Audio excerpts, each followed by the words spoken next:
Good evening, everyone. If I'm audible to everyone, everybody is getting my voice.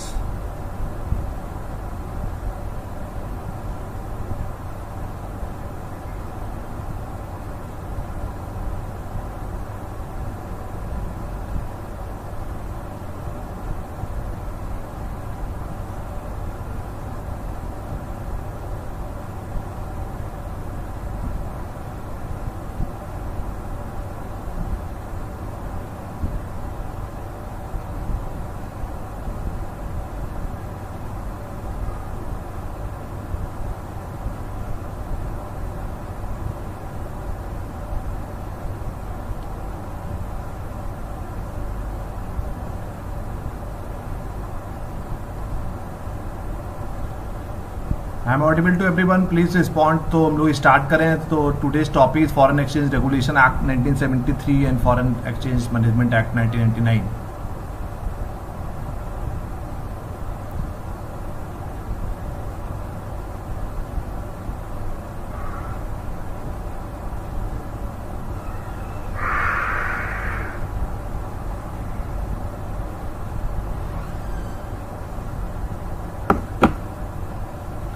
Foreign exchange regulation act 1973, foreign exchange management act. तो I am audible to everyone? Yes, good evening. Only 3 student have been join, तो we have to be wait for another 2 minute ताकि और लोग join करें। तो will start by the 7:10। हम लोग 7:10 पे स्टार्ट करेंगे। 1973 फॉरेन एक्सचेंज मैनेजमेंट एक्ट। तो I am audible to everyone? Yes, good evening. Only 3 students have been joined, so we have to be wait for another 2 minutes ताकि और लोग join करें। तो we'll start by the 7:10। हम लोग 7:10 पे start।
Okay, so good evening everyone and I'm audible to everyone. I think I hope आप लोग को आवाज आ रहा होगा मेरा।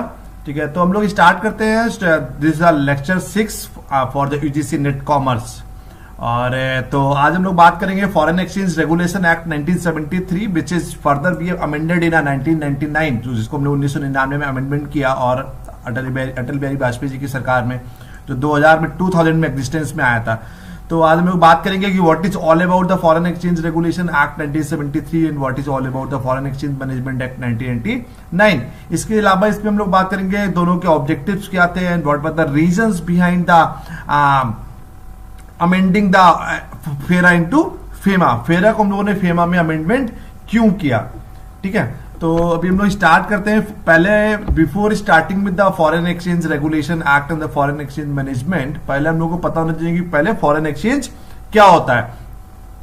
फॉरेन एक्सचेंज हम लोग को कई बार बता चुके हैं कि foreign exchange is a system और process of converting the one national currency into the another and of transforming the money from one country to the another country. मतलब जिस रेट पर एक कंट्री की करेंसी को दूसरी कंट्री की currency के साथ एक्सचेंज करते हैं, that rate is called foreign exchange. ठीक है, for an example, we are taking the example of India and China. अगर हम लोग 1 रुपए, भारत में INR चलता है, इंडिया में और चाइना में रेनेबी और युआन चलता है। अगर हम लोग बात करेंगे कि अगर इंडियन करेंसीज को whenever we just want to be convert with either in अ रेनेबी और इन अ युआन, तो जिस रेट पर हम लोग कन्वर्ट करेंगे उसको बोलेंगे फॉरेन एक्सचेंज रेट। तो आई थिंक फॉरेन एक्सचेंज समझ में आ गया, इट इज द सिस्टम और process of converting the one national currencies into the another, ठीक है, और transferring money from one country to the another country is called foreign exchange. अब हम लोग बात करते हैं what are the history behind the FERA. ठीक है, तो इसमें हिस्ट्री क्या है, तो कि the 1973 law was created during the tenure of prime minister Indira Gandhi.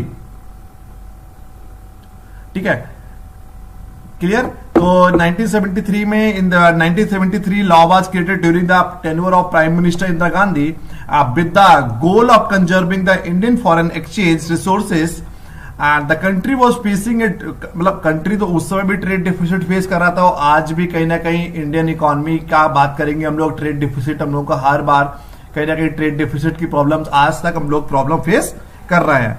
ठीक है, तो उस टाइम भी कहीं ना कहीं ट्रेड डिफिसिट बहुत ज्यादा था, which was followed by the devaluation of the currency. उस समय हम लोगों ने करेंसी का डिवैल्यूएशन भी किया था। डिवैल्यूएशन आप लोगों को पता ही है, एक बार हम फिर बता रहे हैं कि डिवैल्यूएशन होता है जब सरकार, government deliberately decrease the value of the currencies is called devaluation. तो ये जो कुछ कुछ पॉइंट बीच में आते हैं उसको आप लोग नोट करते रहा करिए। ठीक है, तो जब अपनी कंट्री की करेंसी को सरकार जानबूझ के अपनी कंट्री की करेंसी को डिवैल्यूड करती है या डिक्रीज करती है, इसीलिए कहते हैं depreciation and the devaluation both are the same. ठीक है, और increase in the price of the imported oil उस समय चल रहा था। The act specify which foreign exchange transactions were permitted including those between Indian resident and non resident. मतलब इस एक्ट के अंतर्गत हम लोगों ने फॉरेन एक्सचेंज रेगुलेटरी एक्ट एक रेगुलेटरी एक्ट था जो ओवरऑल फॉरेन एक्सचेंज ट्रांजेक्शंस को रेगुलेट कर रहा था। और इस एक्ट के तहत हम लोगों ने उसमें क्लॉज में लगाया कि कौन कौन सी ट्रांजेक्शंस को हम लोग परमिट करेंगे, कौन कौन सी ट्रांजेक्शंस को हम लोग परमिट नहीं करेंगे। अब बात करते हैं इंट्रोडक्शन टू द फेरा। तो FERA the foreign exchange regulation act deals with the law which relate to the foreign exchange in India. ठीक है, तो फॉरेन एक्सचेंज रेगुलेशन एक्ट हमारा किससे डील करता है, जो भी एक फॉरेन एक्सचेंज या जो भी एक फॉरेन ट्रांजेक्शन हम लोग इंक्लूड करते हैं करेंसीज के इन टर्म्स में, मतलब फॉरेन एक्सचेंज की बात करेंगे, करेंसी एक्सचेंज की बात करेंगे, उससे रिलेटेड सभी लॉज हमारे हम लोगों ने फेरा में रखे हैं। This law were made to manage the foreign investment in India. The FERA has its origin at the time of Indian independence. मतलब फेरा की हम लोग बात करेंगे तो 1950 के दौरान से उन्होंने फेरा पे काम करना स्टार्ट कर दिया था। अभी हम आगे बताएंगे कि 1957 में हम लोग कानून पास कर लिया था। कहीं ना कहीं फिर हम लोगों ने फाइनली उसको फेरा बनाया। तो फॉरेन इन्वेस्ट को मैनेज करने के लिए we had a law since independence. मतलब 1947 से क्या 1950 में हम लोगों ने कानून बनाया, वही संविधान बनाया। तो 1950 के अप्रॉक्स हम लोगों के पास कुछ कानून थे, हमारे पास सर्टेन रूल्स एंड रेगुलेशंस थे, सर्टेन लॉज थे जो कहीं ना कहीं फॉरेन इन्वेस्ट को मैनेज करते थे। उसी को उन्होंने मेजर अमेंडमेंट करके हम लोगों ने क्या करा, फेरा बना लिया था। देख लीजिए कि इसमें लिखा भी है कि in the beginning it was a temporary arrangement to the control the flow of the foreign exchange. ठीक है, तो इन द बिगिनिंग स्टार्टिंग में it was a temporary arrangement to the control the flow of the foreign exchange. In 1957 the act was made the permanent. 1957 में ये act permanent बन गया।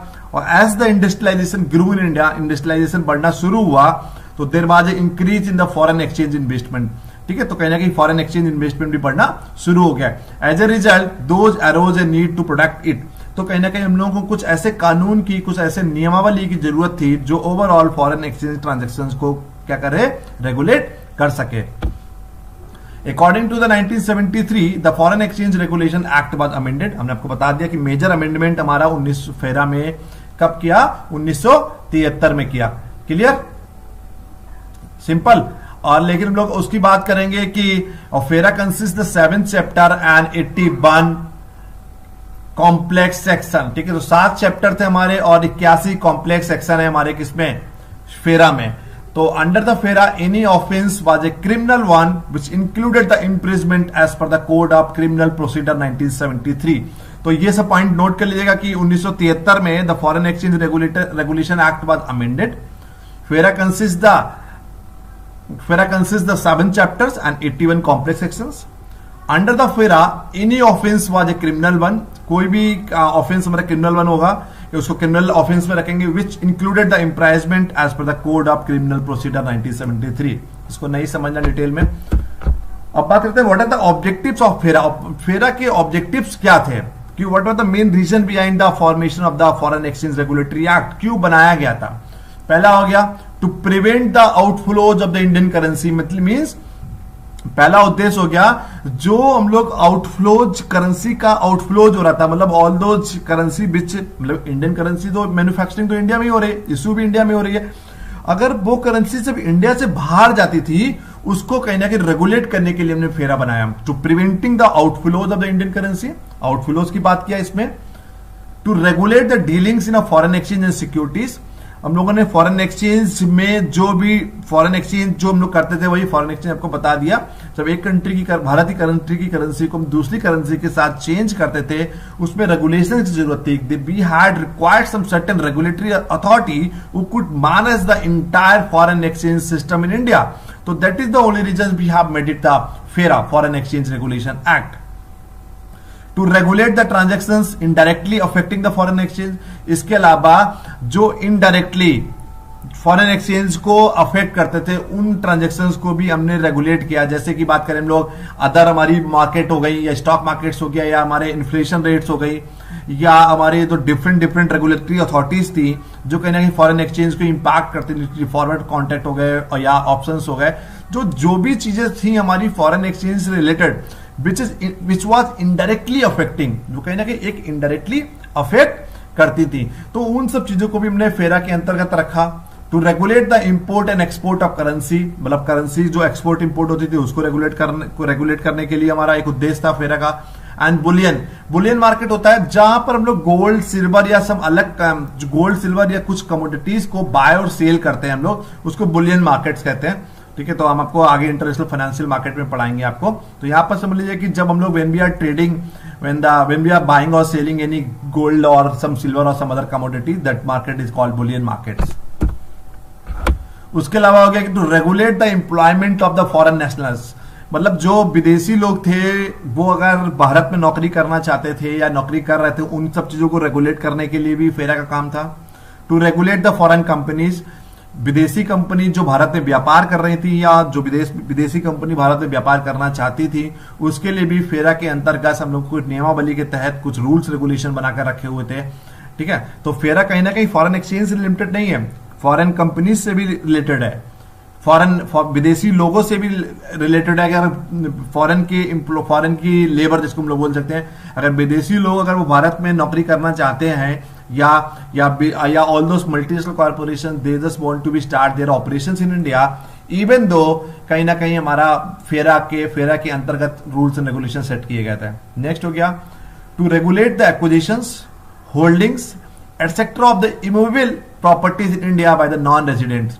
ठीक है, तो मतलब जो कोई एक नॉन रेजिडेंट था भारत का या जो लोग नॉन रेजिडेंट थे भारत के, अगर वो कोई इंडिया की प्रॉपर्टी को एक्विजिशन करना चाहते थे, होल्ड करना चाहते थे, उसके लिए भी फेरा के तहत फेरा के अंतर्गत एक कानून बनाया गया था।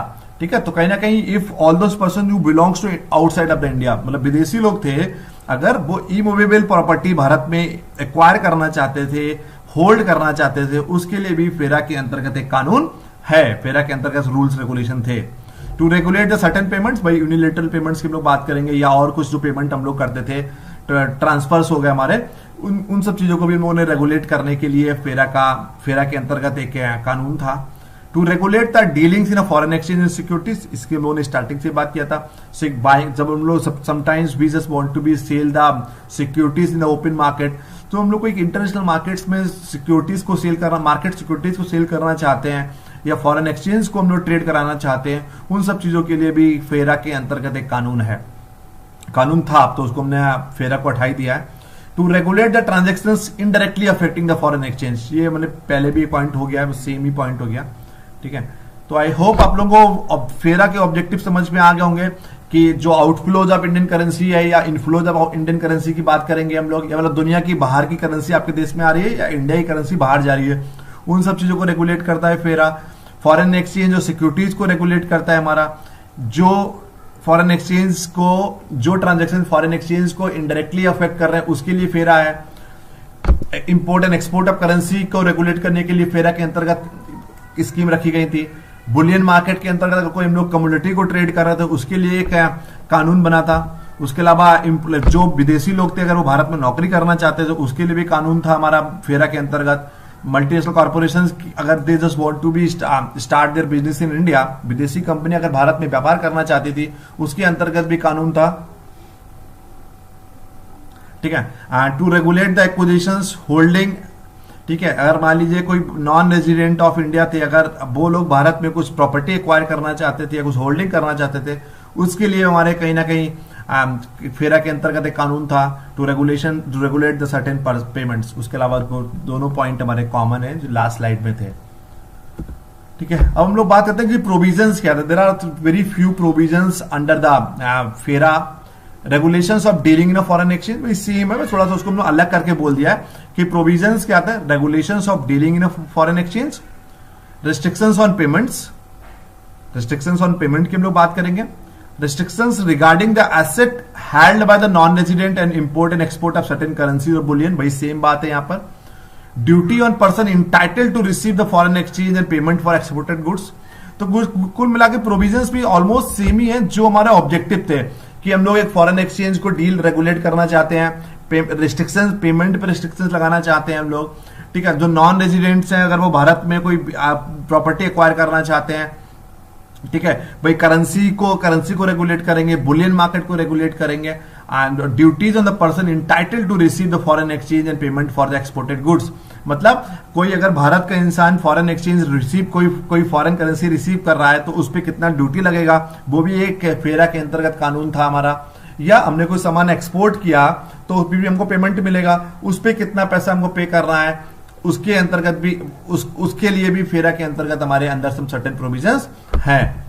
फिर हो गया restrictions on the appointment of certain persons and companies as agent और टेक्निकल और मैनेजमेंट एडवाइजर्स इन इंडिया, मतलब अगर भारत की कोई कंपनी है उसमें कोई मैनेजमेंट एडवाइजर्स को आपको रिक्रूट करना है, एजेंट्स को रिक्रूट करना है, सर्टेन पर्सन को रिक्रूट करना है, तो कहीं ना कहीं उसके लिए भी सर्टेन रूल्स रेगुलेशन है कि किसको रिक्रूट करना है किसको रिक्रूट नहीं करना है। इंडियन कंपनीज की हम लोग बात करेंगे, ठीक है।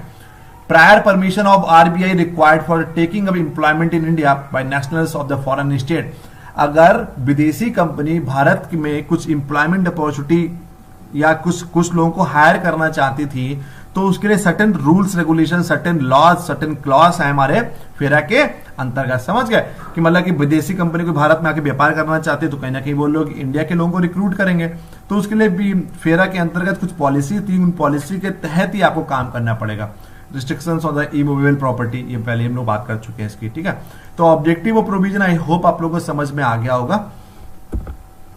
अब हम लोग बात करते हैं FERA and FEMA. The main objective of FERA framed against the background of severe foreign exchange problems and control the economic regime was conservation and proper utilization of the foreign exchange resources of the country। यही था, हमने आपको बता ही दिया कि the main जो मुद्दा था फेरा का मेन मुद्दा यह था कि फॉरेन एक्सचेंज में जो प्रॉब्लम्स आ रही थी एक्सचेंज करने में, और कहीं ना कहीं जो कंट्री का करेंसीज का आउटफ्लो और इनफ्लो हो रहा था, विदेशी करेंसी से भारत में आ रही थी और भारत की करेंसी से विदेश में जा रही थी, उसको रेगुलेट करने के लिए ओवरऑल कहीं ना कहीं फेरा था।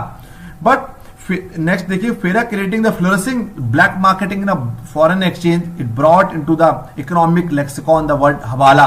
जो आपने सुना होगा हवाला के तहत मार्केट में पैसा आता था। हवाला क्या, इलीगल मनी बोलता है, हवाला को बाद में इलीगल कर दिया गया, ठीक है। तो कहीं ना कहीं एक जो ब्लैक मार्केटिंग होती थी दूसरे जरियों से, मतलब एक फॉरेन एक्सचेंज या जो रेगुलेटरी अथॉरिटी थी उसके अलावा दूसरे जरियों हवाला के तहत और भी कहीं ना कहीं दूसरे ब्लैक मार्केटिंग के तहत या मतलब और कोई जो इलीगल, इसको हम लोग इलीगल वर्ड बोलेंगे, इलीगल मीडियम्स के थ्रू, ठीक है, इलीगल मीडियम्स के थ्रू भी कहीं ना कहीं भारत में पैसा आ रहा था। उन सब चीजों को लिए भी फेरा के अंतर्गत हम लोगों ने कानून रखा। तो there was a demand for sustainable modification of FERA in the light of the ongoing economic liberalisation and improving the foreign exchange reserve positions. तो according to the new act FEMA replace the FERA. देखिए हुआ क्या, जब हम लोगों ने 1900 फेरा बना दिया 1973 में, लगातार काम करता रहा, ओवरऑल चीजों को मैनेज करता रहा। जैसे 1991-92 में लिबरलाइजेशन किया गया, प्राइवेटाइजेशन किया गया, ग्लोबलाइजेशन किया गया, जिसको हम लोग इकोनॉमिक रिफॉर्म्स बोलते हैं, तो कहीं ना कहीं चीजें sustainable, we had require some certain sustainable modifications. हम लोग कुछ सस्टेनेबल मॉडिफिकेशंस की जरूरत थी, जो कहीं ना कहीं फेरा के अंतर्गत जो फेरा में हम लोग कर सके, ताकि हम लोग और चीजों को और क्लोजली मॉनिटरिंग कर सकें। मतलब जो भी फॉरेन एक्सचेंज ट्रांजैक्शंस कर रहा था उसको हम लोग क्लोजली मॉनिटरिंग के लिए we had require some main certain sustainable modifications, ठीक है। अब बात करते हैं कि need for the FEMA, FEMA का जरूरत क्यों पड़ गया। तो इसमें बहुत सारे पॉइंट, हमने 2-4 पॉइंट को इंक्लूड किया है। The demand for new legislation was basically on the 2 main count. नया कानून लाने के पीछे हमारे 2 मेन मुद्दा था। पहला था कि कहीं ना कहीं the demand for new legislation was basically on the 2 main counts. The FERA was introduced in 1973 when India's foreign exchange reserve position was not satisfactory. It required stringent control to the conserve foreign exchange and to utilize in the best interest in our country. Very strict restrictions have outlived their utilities in the current change scenario. कुल मिला के मुद्दा क्या था कि 1973 में जब उन्होंने फेरा बना लिया, उसके बाद 90-91 में हम लोगों को पता है कि जब मेन जो मेरा मुद्दा था, आपको हमने बताया भी था लिबरलाइजेशन के दौरान, कि भारत में लिबरलाइजेशन क्यों किया गया, इकोनॉमिक रिफॉर्म्स क्यों किया गया। भारत में कहीं बहुत आर्थिक मंदी के दौर से गुजर रहा था, और कहीं भारत में जो फॉरेन रिजर्व था, आपको आज हम बता भी रहे हैं जिन लोगों को नहीं पता है, कि देश एक रिसेशन के दौर से, आर्थिक मंदी के दौर से गुजर रहा था। उस समय हम लोगों के पास 1991 में जब economic reform doctor Manmohan Singh was used to be the finance minister and Narasimha Rao was the prime minister, तो उस समय केवल हम लोगों के पास 15 दिन का फॉरेन रिजर्व रह गया था।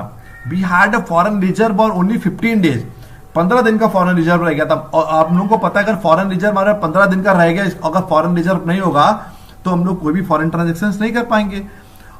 आज से 30 साल पहले, 28 साल पहले भी समझ लीजिए कि आज भी हम लोग बहुत सारी चीजों पे, पूरे विदेशी गुड्स पे, फॉरेन गुड्स पे हम लोग, या पूरे इंपोर्ट पे हम लोग पूरा डिपेंडेंट है। जैसे क्रूड ऑयल की बात करेंगे, और अगर मान लीजिए कि क्रूड ऑयल का व्यापार जो होता है, आपको हम बता रहे पूरा कैश बिजनेस होता है, क्रेडिट बिजनेस, हम लोग क्रूड ऑयल का बिजनेस नहीं करते हैं। तो अगर 15 दिन के बाद हमारा फॉरेन रिजर्व खत्म हो जाएगा, तो कहीं ना कहीं हम लोग क्रूड ऑयल नहीं खरीद पाते उस दौरान, और क्रूड ऑयल नहीं खरीद पाते, हम लोग को पता है अगर कच्चा तेल नहीं खरीद पाएंगे तो कहीं ना कहीं पूरा भारत रुक जाता। जितने भी मैन्युफैक्चरिंग इंडस्ट्रीज हो गई, ट्रांसपोर्ट बिजनेस हो गया, मतलब पूरा कहीं ना कहीं भारत में एक लॉकआउट की सिचुएशन आ जाती। तो ऐसी स्थिति में हम लोग को कुछ ऐसे रिफॉर्म्स करना था, इसीलिए हम लोग इकोनॉमिक रिफॉर्म्स किए। तो यही हम लोग इकोनॉमिक रिफॉर्म्स कर दिए, और कहीं ना कहीं हम लोग की एक्सचेंज रिजर्व पोजीशन बहुत खराब थी, तो उस एक्सचेंज रिजर्व पोजीशन को भी इंप्रूव करना चाहते थे। एक ये भी रीजन था हमारा फेरा से फेमा कन्वर्ट करने का। दूसरा था there was a need to remove the draconian provision. Draconian provision होते हैं जो हार्ड रूल्स होते हैं, बहुत स्ट्रिक्ट रूल्स होते हैं, क्योंकि हमको पता है अगर बहुत स्ट्रिक्ट रूल्स एंड रेगुलेशन बना देंगे, बहुत कठोर कानून बना देंगे किसी चीज का, तब भी बिजनेस करना बहुत मुश्किल हो जाएगा। तो we had require some certain amendment in those provision which used to be very hard and fast. बहुत कठोर कानून बनाने के बाद भी आप व्यापार नहीं कर सकते हैं। तो draconian provision is all about the, अगर आपने जो बहुत कठोर कानून बना रखे उसको हम लोग ड्रैकोनियन प्रोविजंस कहते हैं, ठीक है। तो फेरा में बहुत थे, उन सब चीजों को रिमूव करने की कोशिश किया गया फेमा के अंतर्गत, and have a forward looking legislation covering the foreign exchange matters, ठीक है। तो एक जो बहुत कठोर कानून से उनको हटाने की कोशिश की गई ताकि हम लोग और व्यापार को प्रमोट कर सके। दूसरा, एक भारत में फॉरेन एक्सचेंज की स्थिति बहुत खराब थी, बहुत मिनिमम रिजर्व हम लोगों के पास था, उसको इंप्रूव करने के लिए भी हम लोग को फेरा से फेमा में कन्वर्ट करने की जरूरत थी।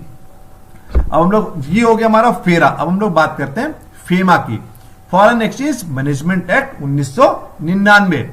तो in the Lok Sabha on August 4th 1998 the bill was referred to in parliament standing committee, parliament standing committee में रखा गया, After the incorporating the creation modifications and suggestions of standing committee, the central government of that particular era introduced the Foreign Exchange Management Bill 1999. The bill was finally passed by the Lok Sabha on December 2, 1999. हम लोगों को पता है कि भारत में कोई भी अगर कानून बनेगा बिना लोकसभा और राज्यसभा के पास किए, हम लोग उसको बाद में हमारे ऑनरेबल माननीय राष्ट्रपति जी उस पर स्टैंप लगाते हैं, तभी उसके बाद फाइनली हम लोगों का कोई कानून बनता है। तो 1998 में बिल रखा गया पार्लियामेंट्री स्टैंडिंग कमेटी के सामने, बाद में कुछ इनकॉर्पोरेशन किया गया नए सजेशंस को। 1999 में बिल पास हुआ और फाइनली 2 दिसंबर 1999 को हमारा लोकसभा से बिल पास हो गया। तो दिस एक्ट में भी called the foreign exchange management act 1999, उसको हमने foreign exchange management bill FEMA 1999 बोला। और बाद में ये एग्जिस्टेंस में जून 1 जून 2000 को 2000 में हमारा ये एग्जिस्टेंस में आगे काम करना इसने स्टार्ट कर दिया। However the case under the FERA can be initiated within the 2 year from the repeal of the FERA up to May 31 2002 कि बोला गया था कि अगर फेरा इसको दोबारा रिपील करना चाहता है या चाहता है कि मेरे अभी भी रूल्स रेगुलेशन चलते रहे अगले 2 साल तक की, तो उसको टाइम दिया गया कि जो भी फेरा के कानून थे वो अगले 2 साल तक की 31 मई 2002 तक की, क्योंकि 1 जून 2000 को बन गया तो 31 मई 2002 को 2 साल पूरे हो रहे थे कि अगर कोई भी रिपील करना था, कोई भी मतलब रिपील मतलब दोबारा उसको कोई जो फेरा के अंतर्गत कानून थे उसको कोई दोबारा आप बनाना चाहते हैं, उसमें कुछ मेजर अमेंडमेंट चाहते हैं या उस कानून को और 2 साल तक की बढ़ाना चाहते थे, उसी को हम बोलते हैं रिपील। अब बोलते हैं कि the FEMA replace due to the following reasons. हमने कुछ रीजंस पहले भी बता दिए थे आपको, देखिए 2 रीजन बता दिए थे, उसके अलावा कुछ रीजंस और हैं कि फेमा क्यों रिप्लेस किया गया था। तो नोट कर लीजिए कि अब आपको पीपीटी भेज देंगे। FERA was not suitable for liberalisation policy though certain amendment were made in 1993 but they were not sufficient. ठीक है, तो हमने आपको बता दिया कि लिबरलाइजेशन हम लोगों ने किया, तो लिबरलाइजेशन के बाद कहीं फेरा उसको सुटेबल नहीं था। कुछ अमेंडमेंट 1993 हमने किए बट वो अमेंडमेंट हमारे सफिशिएंट नहीं थे। तो after 1993 many important changes took place, foreign exchange reserve also increase. 1993 में हमने जो अमेंडमेंट किए उसके बाद हमारी फॉरेन एक्सचेंज की स्थिति थोड़ी सी इंप्रूव भी हुई। द प्रोविजंस ऑफ फेरा were not favourable for all these changes. जो हमने अमेंडमेंट किए वो कहीं ना कहीं फेरा के प्रोविजंस के अंतर्गत नहीं आ रहे थे, वो फेवरिज्म नहीं थे, क्योंकि फेरा के बहुत हार्ड एंड फास्ट रूल थे और हम लोग चीजों को लिबरल करना चाहते थे, पॉलिसीज को इजी करना चाहते थे। ठीक है, तो the objective of FERA was to conserve the foreign exchange resources which badly affected the comfortable foreign exchange reserve, so the FEMA came into the existence. ठीक है, तो फेरा का मेन उद्देश्य हम लोग को पता है कि कहीं ना कहीं हम लोग फॉरेन एक्सचेंज रिजर्व को कहीं ना कहीं कंट्रोल करना चाहते थे, और लेकिन बहुत हार्ड एंड फास्ट रूल से कंट्रोल करना चाहते थे, लेकिन कहीं ना कहीं वो हमारा ओवरऑल फॉरेन एक्सचेंज रिजर्व को बहुत ज्यादा अफेक्ट किया और हमारा ओवरऑल फॉरेन एक्सचेंज हमारा बहुत मिनिमम हो गया, इसीलिए हमारा फेमा एक आया। अब बात करते हैं objective of the FEMA. Foreign exchange management act 1999 के हमारे ऑब्जेक्टिव्स क्या है? To facilitate the external trade and payment. भाई एक्सटर्नल ट्रेड एंड पेमेंट्स को फैसिलिटेट करता है, वो उसमें एक्सटर्नल ट्रेड एंड पेमेंट की बात नहीं करते थे फेरा में हम लोग। To promote an ordinary maintenance of the foreign exchange market in India. जो फॉरेन एक्सचेंज मार्केट है, मतलब पहले उसमें फॉरेन एक्सचेंज मार्केट की बात नहीं करते थे हम लोग फेरा में। जो हमारी reserve bank of India, central bank of the country, is the regulator of the foreign exchange market. तो कहीं ना कहीं फेमा के अंतर्गत हम लोग के फॉरेन एक्सचेंज मार्केट का मेंटेनेंस करने का, सर्टेन रूल्स रेगुलेशन को तय करने का एक इसमें हम लोगों ने क्लॉज रखा है। Regulation of the foreign capital India, उसमें फॉरेन रिजर्व की बात करते हैं या फॉरेन कैपिटल्स की हम लोग बात कर रहे हैं। जो हमारी एफडीआई जो एफआईआई आती है, एफडीआई और एफआईआई के लिए भी हमारा फेमा के अंतर्गत कानून है, उन कानून के अंतर्गत आपको काम करना पड़ता है। अगर दुनिया की कोई भी कंपनी भारत में व्यापार करना चाहती है तो फेमा के अंतर्गत कानून के तहत आपको व्यापार करना पड़ेगा। To remove the imbalances of payments, ठीक है, जो बैलेंस ऑफ पेमेंट में या जो हमारे और पेमेंट्स में जो इम्बैलेंसेस हैं उसको रिमूव करता है फेमा के अंतर्गत पॉलिसीज में। To make the strong and the developed foreign exchange market simple, we always try to build up some strong and developed foreign exchange market. Regulation of the employment businesses and investment on non residents, जैसे हमने बताया था कि उसमें भी regulation, उसमें भी rules regulation था कि एम्प्लॉयमेंट बिजनेस, क्योंकि फेरा में भी बट फेरा के कानून बहुत कठोर थे, बहुत हार्ड एंड रूल थे, जिसके तहत विदेशी कंपनियां भारत में एक एम्प्लॉयमेंट जनरेट नहीं कर पा रही थी। बट फेमा के आने के बाद हमने उन पॉलिसीज को रिलैक्स किया है। To regulate the foreign payment simple, the new law is more transparent in its application. It has laid down the areas where special permission of the reserve bank government of India is required. ठीक है, तो इसमें कुछ certain बहुत transparency बहुत ज्यादा है. इसके अलावा जहां पर उसको लगता है कि स्पेशल परमिशन चाहिए कुछ अमेंडमेंट की, तो कहीं वो रिजर्व बैंक ऑफ इंडिया और सेंट्रल गवर्नमेंट से परमिशन लेके उन सब चीजों का अमेंडमेंट करके कहीं ना कहीं वो नए कानून को चीजें अमेंडमेंट कर लेता है और नए क्लॉज ले आता है, ताकि चीजें एक ओपन रहे, चीजें लिबरल रहे. क्योंकि लिबरलाइजेशन जितना ज्यादा होगा, पॉलिसी जितनी लिबरल होंगी, उतना ज्यादा आपके देश में भी फॉरेन ट्रांजेक्शन होंगे, मल्टीनेशनल कॉर्पोरेशन आपके देश में बिजनेस करने आएंगे. हम लोग बात करते हैं what are the silent features of the act. इस एक्ट के साइलेंट फीचर्स क्या है? तो full freedom to a person resident in India to hold और ट्रांसफर एनी फॉरेन सिक्योरिटीज और immovable properties situated outside the India. ठीक है, तो भारत का कोई एक नागरिक है तो कहीं अगर फॉरेन सिक्योरिटीज में ट्रांसफर करना चाहता है इंडिया से बाहर, ठीक है, तो इसके लिए इसमें फीचर्स है, उसमें नहीं था. तो full freedom to the person resident in India to hold और ट्रांसफर एनी फॉरेन सिक्योरिटीज, कोई फॉरेन सिक्योरिटीज को ट्रांसफर करना चाहते हैं, और immovable properties situated outside the India, कोई इमूवेबल प्रॉपर्टी भारत से बाहर है उसको अगर वो ट्रांसफर करना चाहते हैं भारत में, ठीक है, तो उसको इसके लिए हमारा एक साइलेंट फीचर्स, एक फीचर्स है हमारा इसमें. A person resident outside India is also permitted to hold the shares securities and properties acquired by him while he was resident in India. ठीक है, मतलब भारत का कोई नागरिक था बट कहीं वो बाहर रह रहा है, वो भी भारत में शेयर्स खरीद सकता है, सिक्योरिटीज खरीद सकता है, प्रॉपर्टीज खरीद सकता है, प्रॉपर्टीज में इन्वेस्ट कर सकता है, प्रॉपर्टीज एक्वायर कर सकता है, प्रॉपर्टीज होल्ड कर सकता है, मतलब जिसको हम लोग एनआरआई बोलते हैं, मतलब भारत से बिलोंग करता है, मतलब पिछले 15 साल से 20 साल में किसी विदेश में रह रहा है. अगर if those person want to be invest in India, want to be buy some certain shares और सिक्योरिटीज और सम सर्टेन प्रॉपर्टीज, तो उसमें भी कहीं ना कहीं हम लोग ये सब हमारे पॉइंट्स फीचर्स हमारे फेरा के अंतर्गत नहीं थे. अमेंडमेंट टू द फेमा, तो ऑटोमेटिक क्या मेजर अमेंडमेंट ये 3 है. Automatic approval for external commercial borrowings. ठीक है, आज हमने इसीलिए हम बोलते हैं कि बैलेंस ऑफ पेमेंट में कैपिटल अकाउंट्स में एक्सटर्नल कॉमर्शियल बोरोइंग्स को इंक्लूड करते हैं, तो ये पॉइंट नोट के लिए समझना नहीं है. Automatically approvals for external commercial borrowing, external commercial borrowings होता है जब कोई भी मल्टीनेशनल कॉर्पोरेशन या सरकार दुनिया के दूसरे देशों से मार्केट से पैसा रेज करती है, उसको लोग कॉमर्शियल बोरोइंग्स कहते हैं. While selling some certain securities और सम बॉन्ड्स, मतलब किसी भी तरीके से हम लोग विदेशी बाहर से कुछ सिक्योरिटी कुछ बोरोइंग्स लेते हैं, कुछ हम लोग मार्केट में पैसा रेज करते हैं, उसको एक्सटर्नल कॉमर्शियल बोरोइंग्स कहते हैं.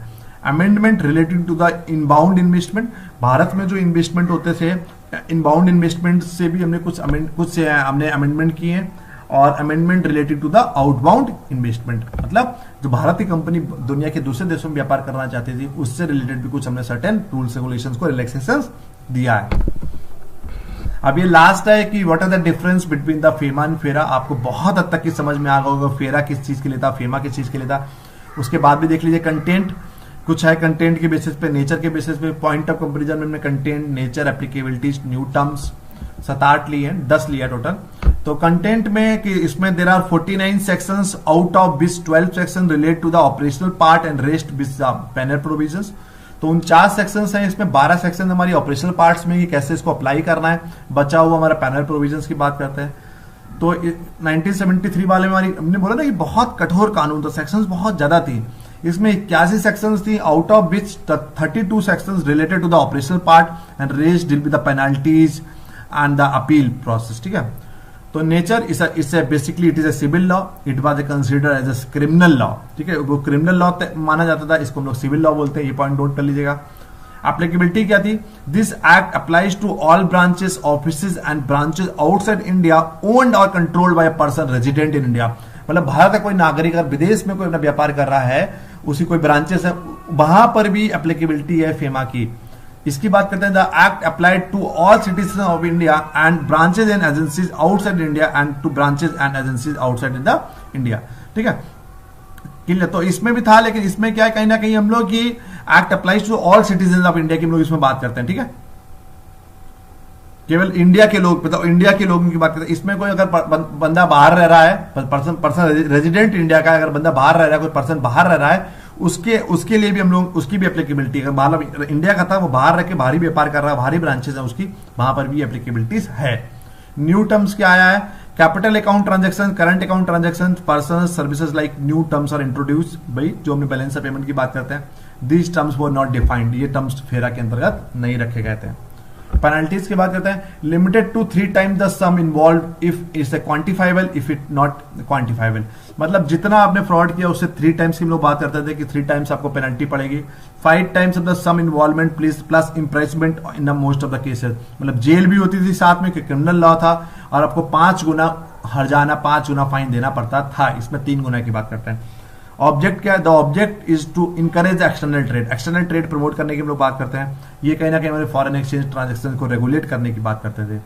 लीगल हेल्प की बात करेंगे, the complaint has full right, complaint मतलब जो कंप्लेंट कर रहा था, complaint has full right to take legal help from the lawyer or a chartered account, there was no provision for legal assistance, उसमें legal assistance नहीं मिलेगी। अगर कोई कानून लग गया आपके पास तो आप कोई आपके ऊपर फाइन लग गया तो आपको लीगल असिस्टेंस नहीं मिलती थी। भारत में कोई आपको सपोर्ट नहीं करता था। यहाँ पर आपको एक लॉयर हायर करके चार्टर्ड अकाउंटेंट के थ्रू आप इसमें लीगल हेल्प ले सकते हैं। Power of police authorities, the power to the police officers as restricted to the great extent, the extensive power had given to the police officer. उसमें FERA के अंतर्गत आप कुछ क्रिमिनल करते थे, कोई हवाला का पैसा लाया या फॉरेन एक्सचेंज में कोई फ्रॉड किया, तो पुलिस ऑफिसर्स के पास बहुत ज्यादा पावर थी। यहाँ पर कुछ सर्टेन पावर्स को हमने पुलिस ऑफिसर्स को दिया। Definition of authorise person, it has been extended to the include banks, money changes, offshore banking units. It was limited in case of फेरा। फेरा में बहुत कम लोगों को हमने ऑथोराइज पर्सन किया था। यहाँ पर हमने बैंक्स के तहत भी फॉरेन एक्सचेंज ट्रांजेक्शन कर सकते हैं, मनी चेंजेस कर सकते हैं, ऑफशोर बैंकिंग। तो आज के टाइम में बहुत सारे, इसके अलावा बहुत सारे नॉन बैंकिंग फाइनेंशियल कॉर्पोरेशंस भी हैं, उनको भी कहीं ना कहीं फेमा के अंतर्गत हमने ऑथोराइज करा है करेंसी को एक्सचेंज करने के लिए। डेफिनेशन ऑफ रेजिडेंट पता ही है, the term has defined in accordance with the income tax, भाई इनकम टैक्स एक्ट के अंतर्गत the term defined was not in accordance with the income tax act. तो यहाँ इनकम टैक्स एक्ट के तहत जिस इंसान को हम लोग रेजिडेंट ऑफ इंडिया बोलते हैं उसी की बात करेंगे हम लोग। तो this is all about the फेरा एंड फेमा, हमने बहुत डिटेल में बात किया। अगर आपको कोई डाउट हो तो प्लीज पूछ लीजिए, या आप व्हाट्सएप के थ्रू भी हमसे पूछ सकते हैं, ठीक है। तो I am just giving another 2 minute, if anybody is having any doubt तो प्लीज पूछ लीजिए। अगर कोई डाउट नहीं है तो आप बाद में भी हमसे व्हाट्सएप के थ्रू पूछ सकते हैं, या दिन में आप कॉल भी कर सकते हैं। नंबर हम आपको दे के रखे हुए सभी लोगों को। और इसके अलावा I am just sharing with the PPT in a mean while, आपको 5-10 मिनट में आपको ये पीपीटी आपके साथ शेयर कर देंगे। तो thank you so much for joining and okay, we will meet you with tomorrow at probably by the same time. 7 बजे कल हम लोग मिलते हैं। Thank you so much.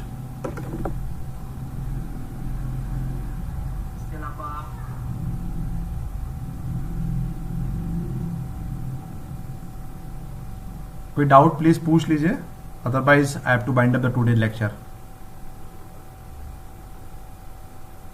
Manpreet, Tripti, Avinash, Sandhya ma'am, you, Kajal, Pooja, and all other persons who have joined, because there are very few names are showing. Okay, thank you so much for joining. We will meet you tomorrow probably by the same time. Thank you so much.